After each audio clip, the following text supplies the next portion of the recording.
Bonjour tout le monde. Voilà.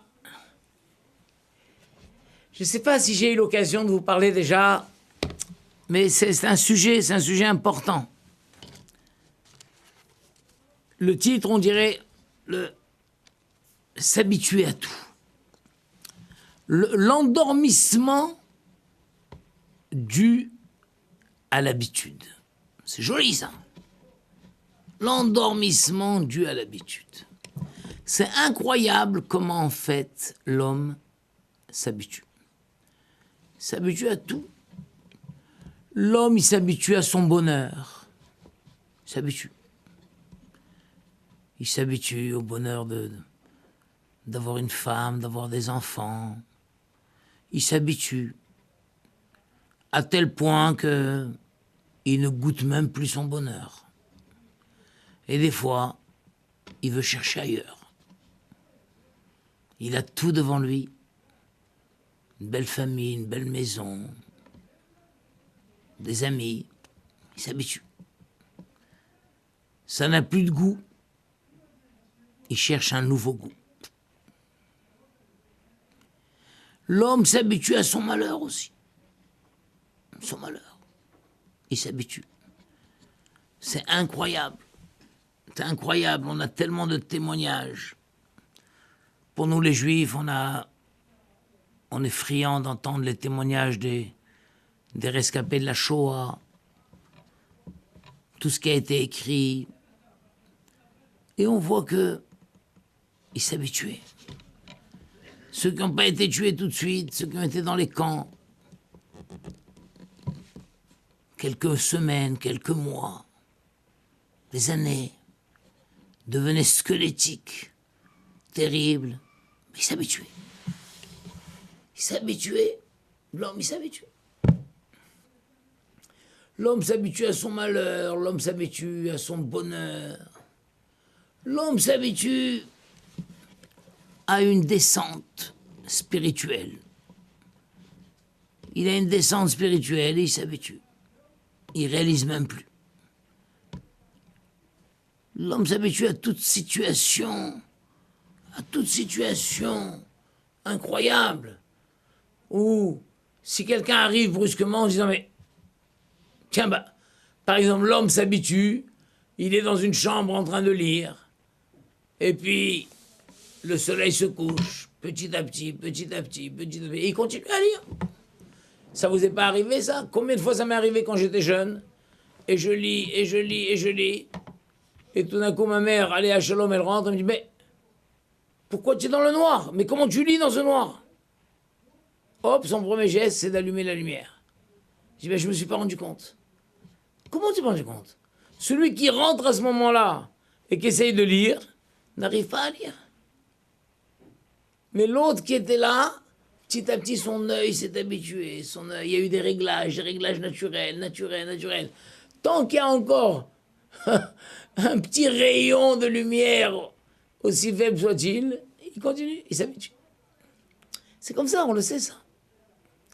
Un des cas les plus flagrants de la Torah, c'est ce qui s'est passé au moment de l'enterrement de Yaakov Avinu. Vous savez tous l'histoire, que contre notre ancêtre Yaakov et je ne peux pas dire Niftar, puisqu'on dit que Yaakov l'omet. Bon. En tout cas, lorsqu'il a fait semblant de mourir, je sais pas comment expliquer ça. Mais il a demandé qu'on l'enterre, qu'on l'emmène. Au moins, même si c'est pas un enterrement, mais qu'on l'emmène. Amarat Marpella, dans la caverne de Marpella, là où le tombeau des patriarches, comme on dit. Voilà, on ne sait pas ce qui se passe au fond là-bas. Il paraît qu'ils sont vivants là-bas. Et ils vivent là-bas. Il y a toujours Eliezer, le serviteur, le fidèle serviteur qui les sert, qui s'occupe d'eux. Et il y a un avis qui va, qui leur rend visite et tout. Bon, c'est des choses qui nous échappent. En tout cas, Yaakov Avinu a dit, voilà, là-bas il y a déjà, bon, nous savons par tradition qu'il y a déjà Adam et Ève, Adam et Chava qui sont enterrés là-bas. Ensuite, il y a Abraham et Sarah. Ensuite, il y a Israël et Rivka. Et Yaakov dit, j'ai enterré Léa. Et bien qu'il y a beaucoup de place là-bas en vrai. Mais il y a comme ça une tradition que seuls les avot, seuls les patriarches peuvent être là-bas. Tout autre, aussi valeureux soit-il, ne peut pas être là-bas. C'est pour ça d'ailleurs que Yosef Hatzadik, lorsque Yosef Hatzadik plus tard est décédé, Eniftar, il a dit à ses frères, écoutez, moi vous ne pouvez pas maintenant m'emmener en Eretz Israël. Donc pour l'instant, laissez mon corps ici en Égypte. Et quand arrivera le moment de quitter l'Égypte, surtout, je vous en supplie, ne m'oubliez pas. Vous prendrez avec vous mes ossements. Et c'est ce qui s'est passé. Et alors les frères lui ont dit, mais on t'enterrera où? Il a dit, enterrez-moi où vous voulez. Et il n'a pas osé demander, enterrez-moi dans Marat Marpella. Et les frères lui ont dit, tu veux qu'on t'enterre dans Marat Marpella? Il a dit non. Je sais qu'il y a une transmission que seuls les Avot, Abraham, Isaac et Yaakov, ont le droit d'être à Marpella. Donc vous me trouverez un endroit où vous jugerez bon de m'enterrer. Bon, et on sait que Yosef a été enterré où ça? Bravo, dans le territoire que son père lui a donné, la ville de Shrem. La ville de Shrem, Yosef Hatzadik est enterré à Shrem. Et il y a encore de temps en temps, sous surveillance militaire, etc., des occasions d'aller se recueillir sur le tombeau de Yosef Hatzadik. En tout cas, donc Yaakov a dit, il reste une place là-bas. Je l'ai acheté de mon frère Esav. Vous m'enterrerez là-bas. Et il leur a montré un document comme quoi j'ai acheté cette place, elle est à moi. Esav ne peut en aucune façon prétendre à cette place-là. Parce qu'a priori, il restait 2 places, et Esav et Yaakov sont jumeaux, alors peut-être les 2 places sont une pour l'un et une pour l'autre. Donc Yaakov a dit, j'ai tout acheté, j'ai acheté de Esav, lui en tant que aîné, puisque l'aîné il a droit à double part d'héritage. Donc même les 2 places, il y avait 2 tiers pour Esav, 1 tiers pour moi. Je lui ai racheté sa part en tant qu'aîné, je lui ai aussi acheté sa part en tant que simple, la part simple. J'ai tout racheté.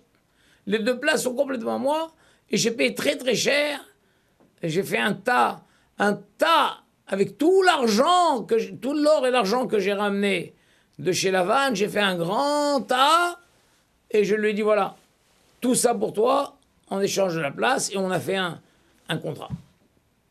Voilà. Donc tout le monde est tranquille, ça va bien se passer. Ah! Alors là, l'imprévisible est arrivé, c'est que le jour de l'enterrement, qui c'est qui arrive là? Esav! Esav dit, attendez. Qu'est-ce qui se passe ici? Il dit, on vient enterrer notre père. Mais comment? Il y avait 2 parts, il a déjà pris, il y avait 2 places, il a pris une, il a décidé de la donner à sa femme, c'est son droit, la place qui reste, c'est à moi. Il dit, mais non, notre père nous a dit que tu as vendu. Oui, j'ai vendu le privilège que j'avais en tant qu'aîné, mais je suis quand même un fils, et j'ai quand même une part. quelque chose ici. Alors ils lui ont dit, non, non, mais papa nous a bien dit que même ta part simple, ça aussi il te l'a acheté. Ah bon? Vous avez une preuve? Bien sûr qu'on a une preuve. Vous avez fait un contrat. Ah bon? Et où est ce contrat?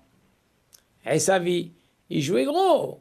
Mais il se disait, c'est sûr que le contrat était perdu, avec tous ces voyages qu'on a eus. Alors ils lui ont dit, ah ben ce contrat on l'a, mais on l'a laissé en Égypte. On pensait pas que tu allais protester. Il n'existe pas ce contrat. Et ça avait été sûr. Comment on l'a laissé en Égypte? Il est perdu. Est-ce qu'ils vont le retrouver? Alors Esav a dit, si vous n'amenez pas ce contrat, moi je prétends à ma part. On est 2 fils, j'ai ma part d'héritage, j'ai ma part à moi. Oh là là là là. Alors vous savez, parmi les frères, il y en avait un qui courait très très très très vite. C'est qui? Hein? Bravo! Naphtali! Naphtali était le champion du monde de course. Alors ils ont dit à Naphtali, écoute, allez, cours, tu vas là-bas, dans la maison de papa, et il a rangé le contrat, il nous a montré à l'endroit où le contrat est là-bas. Vite, tu vas là-bas, tu prends le contrat et tu reviens. Et Naphtali s'est mis à courir. À courir. Et pendant ce temps-là, les discussions s'enflamment avec Esav. Et il dit, c'est honteux ce que tu fais, mais c'est pas vous, c'est vous, vous êtes des voleurs, et ça discute. Il y avait un des fils de Yaakov Avinu qui s'appelle Dan. Dan, il a eu un seul fils. Un seul fils. Hushin. Hushin ben Dan. D'ailleurs, entre parenthèses, c'est merveilleux ça. Quand il a eu un seul fils, Hushin, il a dit à son père, il a dit à Hachem, quoi, tous mes frères ont des fils. Moi j'ai un seul fils. Un seul fils. Un seul fils. Alors, j'ai qu'un seul fils, il lui a dit. Et alors? Il lui a dit, t'inquiète pas mon fils. Avec ce fils-là, tu peux donner droit à une tribu entière. Tu verras. Et d'ailleurs, c'est très intéressant. Quand plus tard, on dénombre toutes les tribus, on voit que Dan est une tribu aussi importante que les autres. Avec un fils. Mais ce fils, en plus, il avait un problème, il était sourd. Donc, il n'a rien compris à ce qui se passait. Alors, Hushin, il a dit à ses frères, mais qu'est-ce qui se passe? Ils lui ont dit, ben, tonton Esav, il dit que la place est à lui. Il dit, ah bon? Mais, Papy Yaakov, je sais pas, il a bien acheté la place. Oui, il a acheté, mais il dit que c'est pas vrai qu'il a pas acheté. Et alors? Alors Naphtali, il est parti en Égypte pour chercher le contrat et ramener le contrat. Et Hushin dit, quoi? Alors le temps qu'il aille et qu'il vienne, et en attendant, on va laisser Papy, comme ça, Baby Zion, comme ça on laisse le corps de Papy exposé d'une manière honteuse comme ça. Alors ils lui ont dit, ben, que tu veux qu'on fasse? Que tu veux qu'on fasse? Il veut pas nous laisser faire. Il s'oppose à l'enterrement. Et il faut amener le contrat. Et donc, Hushin a dit, mais ça va pas, ça? Il a sorti son épée. Bah! Et il a décapité tonton Esav. Et la tête de Esav a roulé. Elle est tombée dans le trou. Et c'est pour ça il y a une tradition qui dit que la tête de Esav est enterrée dans Maharat HaMarpela. Est enterrée là-bas. Incroyable. Et donc, à la suite de ça, c'était plus nécessaire d'attendre le contrat. Ils ont enterré Yaakov Avinu et l'affaire était faite. Bon, il semble que le pauvre Naphtali n'a pas assisté à l'enterrement parce que le temps qu'il revienne, tout en sueur, on dit, ben c'est fait. Ah, il dit, vous auriez pu m'attendre. Ah ben non, on va pas t'attendre. Tout ça, c'est pour arrêter que Papy soit comme ça, Baby Zion. Voilà, ça c'est la petite histoire. En tout cas, Rav Shmulevitch demande. C'est un grand Rav Shmulevitch, très connu ça. Il demande Rav Shmulevitch. Mais c'est quoi cette histoire? Le seul qui a éprouvé ce sentiment que Papi, Yaakov, Avinu, notre ancêtre Yaakov, notre père Yaakov, il est comme ça posé, Bisayon, comme ça attendre, le seul, c'est un petit-fils, Rouchin Bendan. Et tous les autres n'ont pas réalisé ça. La réponse, ben oui. Parce que lui, il était sourd. Et quoi? Les autres n'étaient pas sourds. Puisqu'ils n'étaient pas sourds, ils entendaient les arguments, ils répondaient. Un contre-argument, une contre-réponse, et de nouveau notre argument. À force d'être rentré dans la discussion avec Esav, surtout qu'Esav n'était pas seul, il avait ses hommes. Chacun parlait, chacun argumentait. Ils se sont habitués. Ils se sont habitués à cette situation. Il y a un Chilul Hashem terrible. Il y a une honte inacceptable. Le patriarche, le tzaddik est là. Là, comme ça, exposé. Exposé. Au soleil, peut-être, je sais pas. Et tout le monde tourne autour de lui et tout le monde discute. Oui, non, c'est toi, t'es pas vrai, t'es pas honnête, t'es menteur, t'es tricheur. Et en avant, et en avant, et en avant, et en avant. Et on oublie l'essentiel. On oublie l'essentiel. C'est le kavod de papa. Et pourquoi c'est ça? Parce que quand on est dans une discussion, et que chacun prend la parole et qu'il a un argument, il est sûr qu'il a l'argument qui va faire taire l'autre. Il dit, laissez, moi je vais lui dire. Moi je vais lui dire. Et dis-moi, Esav, et ça, ceci. Ah, il est sûr qu'avec ça, ça y est, ça va clôturer le débat. Mais l'autre, il dit, mais tu dis n'importe quoi. Et c'est pas comme ça, c'est comme ça, c'est comme ça, c'est comme ça. Un autre vient et dit, attends, moi je vais lui répondre. Laisse, je vais lui répondre. Tu vas voir. Et dis-moi, et pourquoi c'est comme ci, comme ci et comme ça? Hein? Il dit, t'as vu là? Et l'autre il dit, un autre vient et dit, attends, mais qu'est-ce que tu te mêles, toi tu dis n'importe quoi. Mais au contraire, c'est comme ceci, comme ceci, comme ceci. Et chacun est sûr d'avoir l'argument qui va descendre l'autre, comme on dit. Et l'autre, il a un contre-argument. Et on oublie. Mais Rouchin Bendan, qui était sourd, donc il n'est pas rentré dans les arguments. Il n'est pas rentré dans le piège de cette habitude terrible. Moi, j'ai assisté dans des synagogues à des bagarres, des fois un Shabbat, parce qu'il fallait faire monter un tel, pas faire monter un tel et tout. Et le Sefer Torah est ouvert. Le Sefer Torah est ouvert. Et quelqu'un qui était absent pendant le début de la bagarre parce qu'il est parti aux toilettes ou quoi, il revient et il voit un Sefer Torah ouvert et une bagarre. Et chaque fois, c'est la même réaction. Il dit, mais messieurs, le Sefer Torah est ouvert. Ah. On n'a plus fait attention que le Sefer Torah est ouvert. On est en train de se bagarrer devant le Sefer Torah. C'est une synagogue, on est habitué déjà. Vous comprenez? C'est une chose incroyable, ça. C'est pour ça que dans beaucoup de situations, un homme doit faire très attention. L'habitude, ça tue le sentiment. Ça tue la perception des choses. Si quelqu'un arrive à la synagogue et qui réalise, il dit, tiens, je suis arrivé à la synagogue, je n'éprouve plus cette frayeur, presque, cette gêne, ce sentiment de grandeur que j'avais les premières fois où je venais. Ça y est, je me sens bien, je me sens chez moi à la synagogue. Alors il est en danger. Parce que petit à petit, il va commencer à discuter, il va commencer à papoter, il va commencer à se bagarrer, il va commencer à faire des blagues à la synagogue, il peut même dire des gros mots à la synagogue, qui en soient interdits, mais encore plus à la synagogue. Il peut parler politique, il peut parler sport. Ben on est dans une synagogue, messieurs, Combien de synagogues on voit où, au milieu de la prière, au milieu de la lecture de la Torah, les gens discutent, et la prière ou la lecture de la Torah se fait dans un brouhaha? Pourquoi? Et souvent, c'est les fidèles, c'est ceux qui viennent le plus souvent à la synagogue. Celui qui vient d'arriver, juste pour une fois, il n'a pas de kippa, il met son petit mouchoir sur la tête comme ça, vous savez.